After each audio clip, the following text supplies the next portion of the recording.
First law हुआ अपना, first law के बाद है किरचॉफ सेकंड लॉ। किरचॉफ का सेकंड लॉ क्या बोलते हैं हम लोग उसको, वोल्टेज लॉ। अब पहला जो लॉ था वो उसको हम लोगों ने बोला था किरचॉफ का करंट लॉ, सेकंड जो है उसको हम लोग बोलेंगे किरचॉफ का वोल्टेज लॉ। दोनों में क्या डिफरेंस है, इसका स्टेटमेंट है the algebraic sum of the potential difference. क्या है, algebraic sum of the potential difference, algebraic sum of the potential difference and electromotive force. Algebraic sum मतलब क्या होता है, अपना समेशन वाला साइन, ठीक है।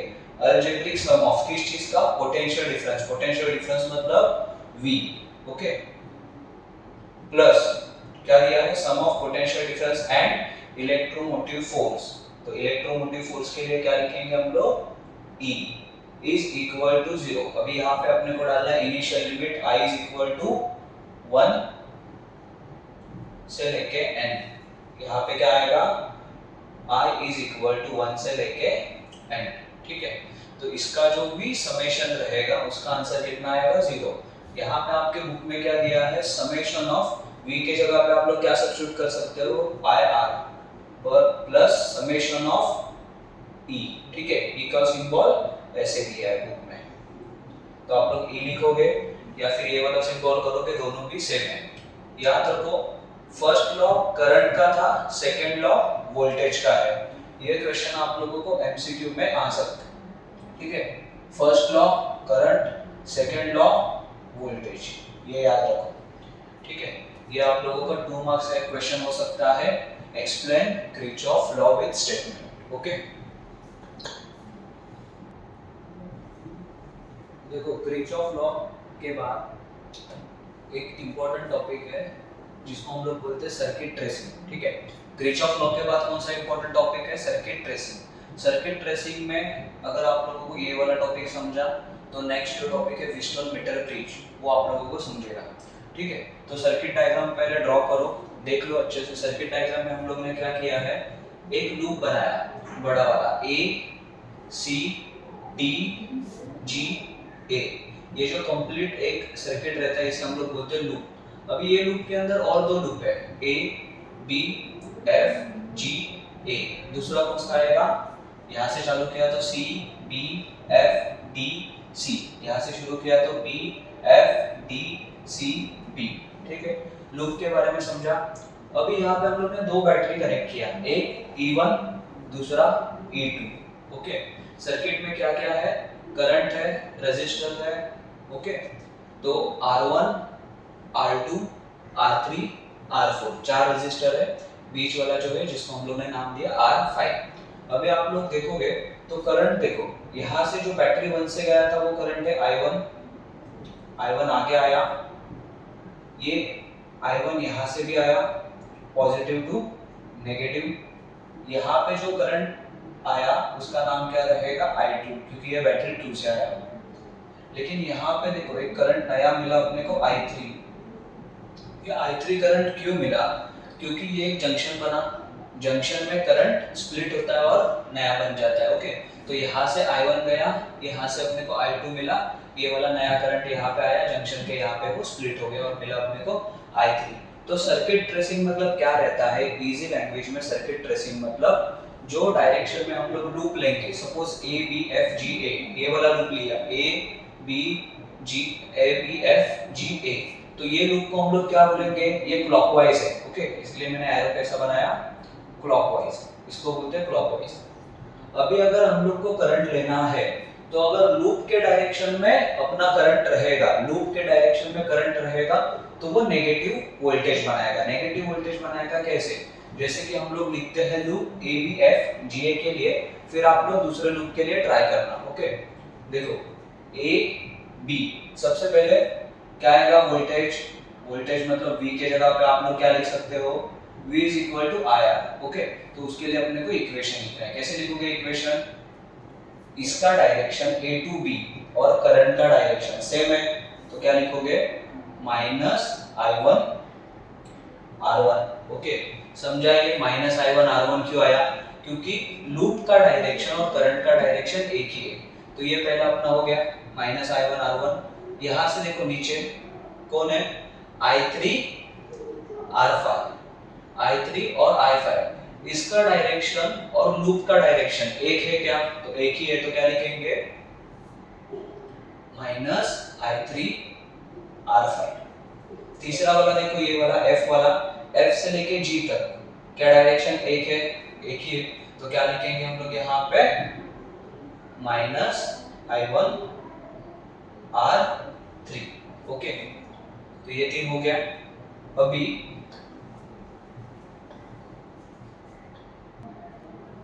अभी हम लोग ने लिख दिया। अभी मेन पार्ट क्या है? यहाँ तक अपना हो गया G तक। G के ऊपर हम लोग कहाँ पे आएंगे? बैटरी।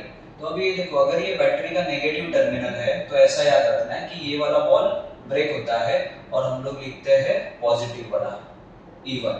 ठीक है, अगर नेगेटिव पहले आया, कैसे? जैसे हम लोग ने सर्किट ट्रेस किया था, उसमें अगर पहला नेगेटिव आया तो नेगेटिव ब्रेक होगा, हम लोग लिखेंगे पॉजिटिव E1 0। ठीक है, अब ये इक्वेशन को सही से लिखते हैं। सही से लिखते हैं मतलब ये देखो, ये तीनों भी टर्म नेगेटिव है, ये पॉजिटिव है, तो हम लोग E1 का वैल्यू क्या लिख सकते हैं? E1 तो पॉजिटिव है, तो इन सबको अगर मैंने वो साइड लेके गया तो क्या होगा इक्वेशन? I1R1, ये नेगेटिव वहां पे जाके पॉजिटिव होगा, I3R5, ये भी पॉजिटिव होगा, I1R3। ठीक है, ये मैंने लिखा फॉर लूप ABFGA के लिए। ध्यान से देखो, समझो मैंने क्या किया। सबसे पहले करंट और लूप का डायरेक्शन। लूप का डायरेक्शन मतलब जो भी आप लोग डायरेक्शन लिखोगे। अभी डायरेक्शन मैंने क्या लिखा है? ABFGA, ABFGA, तो ये डायरेक्शन और करंट का डायरेक्शन सेम है, इसके लिए नेगेटिव। फिर ये वाला I3I5 भी सेम है, तो नेगेटिव। -I1R3 सेम डायरेक्शन है, नेगेटिव। फिर प्लस E1 कैसे आया? माइनस ब्रेक होके प्लस आया। ठीक है, तो इसके लिए हम लोग ने लिखा प्लस E1। फिर ये इक्वेशन को सॉल्व किया। नेक्स्ट वाला जो पार्ट है, फॉर लूप BFDCB। देखो, BFDCB। अभी इसका सॉल्व करो, वीडियो पॉज करो, सॉल्व करने का ट्राई करो, फिर मैं सॉल्यूशन बताता हूँ। ट्राई करो एक बार। देखो, चेक करो, जिसने भी ट्राई किया और जिसका करेक्ट आता है, रॉन्ग आता है, तो देखो कहाँ पे मिस्टेक है। सबसे पहले B से लेके F, कहाँ पे जाना है? B से लेके F। B से लेके F में करंट का डायरेक्शन क्या है? सिमिलर है, जैसा अपना लूप का डायरेक्शन है, तो क्या आएगा? -I3R5। उसके बाद में F से लेके D। देखो, F से लेके D में भी क्या है? करंट का डायरेक्शन सेम है, तो क्या लिखोगे? -I2R4। अभी आप लोग ऊपर जाओ, D से लेके ये C तक, क्या होगा? नेगेटिव वॉल ब्रेक होगा, पॉजिटिव E2 लिखेंगे। और फिर जब यहाँ से लेके यहाँ तक आओगे, तब I2R2 क्या आएगा? नेगेटिव =0। अब वापस से क्या करना है? इक्वेशन को सिंपलीफाई। E2 देखो पॉजिटिव है, E2 लिखा मैंने। अब यहाँ पे नेगेटिव है, वो साइड जाएगा तो क्या होगा? पॉजिटिव। ये नेगेटिव है, वो साइड जाएगा, क्या होगा? पॉजिटिव। ये भी नेगेटिव है, वो साइड जाएगा, क्या होगा? पॉजिटिव। ठीक है, तो इसको बोलते हैं हम लोग सर्किट ट्रेसिंग। ये जो है सर्किट आप लोगों को ट्रेस करना है, सर्किट आप लोगों को लिखना है। नहीं समझा तो एक बार फिर से देखो हम लोग ने कैसे किया। अभी सपोज मैं एक एग्जांपल के लिए छोटा सा बोलता हूँ। अगर आप लोगों ने यहाँ पे ऐसा कंसिडर किया लूप, ठीक है, ये इतना ही लिखना है। अगर आप लोगों ने लूप ऐसा कंसिडर किया BFGA, ठीक है, BFGAB, ठीक है। तो अभी जब आप लोग ये वाला लूप लिखोगे तो यहाँ पे देखो नेगेटिव I3I5, तो यहाँ पे क्या आएगा? नेगेटिव I3R5, ये हुआ पहला। दूसरा क्या लिखोगे? नेगेटिव I1R3, ये वाला वॉल ब्रेक होगा, क्या लिखोगे? प्लस E1, ये वाला लिखोगे, क्या लिखोगे? I1R1। ओके, तो अगर आप लोगों का लूप का डायरेक्शन और करंट का डायरेक्शन सेम है तो नेगेटिव, अदरवाइज पॉजिटिव। याद रखना, लूप का डायरेक्शन सेम है तो नेगेटिव, ठीक है, सेम नहीं है तो पॉजिटिव। तो इसके बाद हम लोग करेंगे व्हिटस्टोन मीटर ब्रिज। ये वाला डायग्राम एग्जाम में आ सकता है, इंपॉर्टेंट है, सर्किट ट्रेसिंग बोलते हैं जिसको। लिखो ये।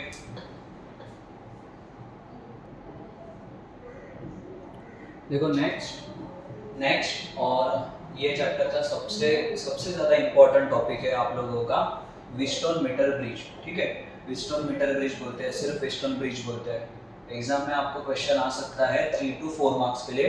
इवन बोर्ड एग्जाम में भी 2016, 17, 18 पूछते रहते हैं, तो ये बोर्ड पॉइंट ऑफ व्यू से भी इम्पोर्टेंट है। तो सबसे पहले ये क्वेश्चन अटेंड करने से पहले आप लोगों को आना चाहिए इसका सर्किट डायग्राम। सर्किट डायग्राम देखो इजी है। सर्किट डायग्राम में हम लोगों ने क्या किया है, यहाँ पे A, B, C, D 4 point लिया है, चारों के बीच में हम लोगों ने 4 रेजिस्टेंस ऐड किया है। सबसे पहला ये जो रेजिस्टर है उसका नाम है P। क्या नाम है यहाँ पे? P। सामने वाला जो रेजिस्टेंस है इसका नाम क्या है? Q। देन यहाँ पे R और यहाँ पे S, 4 रेजिस्टेंस हुआ। यहाँ पे एक बैटरी लिया, बैटरी में से जो करंट पास हुआ उसका नाम है I। अब ये जो करंट है ऊपर आके देखो A पोजीशन पे क्या हुआ, ये करंट दोनों में स्प्लिट हो गया, बराबर। A क्या हो गया आप लोगों का जंक्शन, तो जंक्शन का प्रॉपर्टी क्या है, करंट स्प्लिट होता है। तो आप लोगों का करंट स्प्लिट हुआ I1 और I2 में, समझा। ये ऊपर की तरफ गया I1, नीचे की तरफ आया I2। तो ये देखो I1 ऊपर गया, कहाँ पे गया? B तक गया, B तक वो I1 ही था, ओके। B के बाद जब यहाँ पे सर्किट में हम लोग ने गैल्वेनोमीटर लगाया, तो यहाँ से करंट नीचे भी आएगा, यहाँ से करंट आगे भी जाएगा। तो यहाँ से आगे कितना करंट जाएगा, तो ये I1 था और ये आधा करंट गया गैल्वेनोमीटर में, तो बचा हुआ आगे जाएगा। तो कितना बचेगा, I1 में से अगर Ig माइनस करेंगे तो बचा हुआ करंट आगे जाएगा। तो इसके लिए हम लोग ने क्या नाम दिया, I1 माइनस Ig। क्लियर हुआ। आगे करंट कितना जाएगा, यहाँ पे I1 है, यहाँ पे Ig है, Ig मतलब current flowing through the galvanometer. अब I माइनस Ig जो बचा हुआ करंट है वो कहाँ पे जाएगा, आगे जाएगा, ओके। तो ये करंट गया आगे। फिर यहाँ पे देखो I2 था अपना, I2 यहाँ पे आया, ओके। ऊपर से क्या मिला अपने को, गैल्वेनोमीटर का करंट Ig जो यहाँ से फ्लो हुआ। अब ये I2 में कौन ऐड होगा, जो गैल्वेनोमीटर से करंट आएगा वो ऐड होगा। इसके लिए यहाँ पे करंट क्या आ गया, I2 प्लस Ig। देखो I1 माइनस Ig क्यों है, I2 प्लस Ig क्यों है, समझो। क्योंकि यहाँ पे बचा हुआ करंट आगे जाता है, लेकिन जो करंट यहाँ पे फ्लो होता है वो I2 में ऐड हो जाता है और I2 अपना आगे चला जाता है, ठीक है। फिर यहाँ पे जो करंट आएगा वो सिंपली I। यहाँ तक समझा। सर्किट डायग्राम ड्रॉ करो। सर्किट डायग्राम का प्रैक्टिस 3 से 4 बार करो। ये जो सर्किट है निकालते कैसे है ध्यान दो। पहले ऐसे 4 ब्रैकेट निकालो, ठीक है। फिर यहाँ पे ऐसे रेजिस्टेंस डालना, सही से करना, प्रैक्टिस के साथ हो जाएगा, ओके। तो अभी इसमें कुछ की पॉइंट है, टेक्स्ट बुक में काफी बड़ा दिया है, मैं आपको देता हूँ की पॉइंट कुछ जैसे आपको याद रखना है। तो सबसे पहले इसका की पॉइंट है potential at A is higher than C। मतलब यहाँ पे जो पोटेंशियल रहेगा वो ज्यादा है C से, ये याद रखना है। दूसरा पॉइंट है यहाँ पे देखो टोटल जो करंट है I, उसका वैल्यू क्या है, I1 प्लस I2। जो टोटल करंट अपना ये मेन I है, I is equal to what, I1 plus I2, okay। Next, current flowing through Q is I minus Ig। Q देखो कौन है ये, Q से कितना करंट फ्लो होता है, I minus Ig। और R से कितना करंट फ्लो होगा, I2 plus Ig। ये चीजें इंपॉर्टेंट है। अभी जो लास्ट टॉपिक था सर्किट ट्रेसिंग, उसके ऊपर ही डिपेंड है ये। देखो अपने को एक लूप कंसीडर करना है, कौन सा loop, A B D A। ध्यान से देखो A B D A। अभी ये वाले लूप में A से लेके B करंट क्या आएगा, सेम डायरेक्शन है, तो माइनस I1P। तो यहाँ पे हम लोग ने क्या लिखा, माइनस I1P। माइनस क्यों लिखा, क्योंकि लूप का डायरेक्शन मतलब A से लेके B जा रहा है और करंट का भी डायरेक्शन सेम है, तो हम लोग लिखेंगे माइनस, ओके। फिर देखो B से लेके D क्या है, Ig into G। तो क्या लिखा, माइनस Ig into G। ये आया। ये देखो अभी ऊपर वाला, ये वाला लूप का डायरेक्शन क्या है अपना, D से लेके A तक। लूप का क्या डायरेक्शन है, ये वाला। लेकिन करंट का क्या डायरेक्शन है, अपोजिट। तो इसके लिए इसको क्या लिखेंगे, प्लस I2 into S। समझा कि नेगेटिव कब लिखना है, पॉजिटिव। लूप का डायरेक्शन ये है, करंट का डायरेक्शन ये है अपोजिट, तो हम लोग ने लिखा plus, okay, is equal to 0। इतना क्लियर हुआ? ओके। अभी दूसरा लेना है loop B C D A. देखो लूप कहां पे है, बी सी डी ए। अभी बी से लेके सी में ये क्या होगा, करंट माइनस I1 IG, इसके साथ कौन आएगा, Q, तो वही लिखा minus I minus IG Q। ये वाला देखो अभी अपोजिट जा रहा है ना करंट, लूप का डायरेक्शन है C से लेके D, ऐसा करंट कैसा जा रहा है, ऐसा अपोजिट, तो यहाँ पे क्या लिखा, plus I2 plus IG into R। ये वाला देखो करंट अपोजिट डायरेक्शन है तो क्या लिखेंगे, plus IG into G is equal to 0। अभी यहाँ पे अपने को एक स्पेशल केस लेना है। स्पेशल केस मतलब बैलेंसिंग कंडीशन। आप लोगों का गैल्वेनोमीटर से जो करंट फ्लो होता है वो होना चाहिए 0, तब हम लोग इसको बोलते हैं बैलेंसिंग कंडीशन। तो ये वाला याद रखना।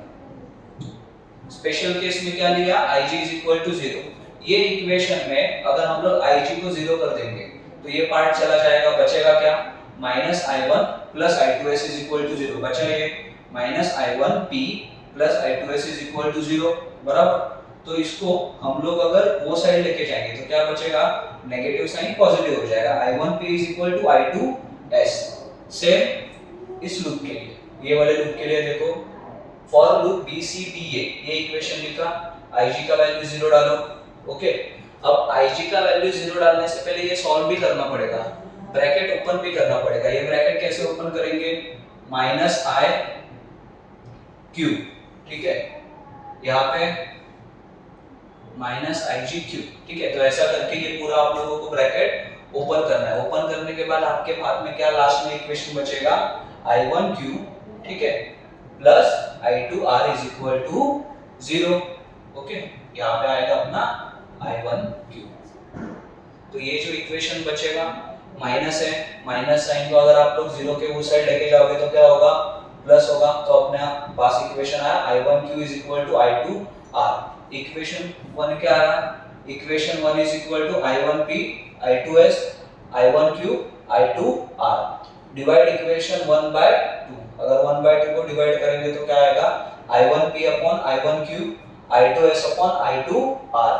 तो कॉमन क्या है, करंट, कैंसल। इक्वेशन क्या आया, P upon Q S upon R। इसे हम लोग बोलते हैं बैलेंसिंग कंडीशन, ठीक है। तो ये 3 से लेके 4 मार्क में बोर्ड में पूछेंगे।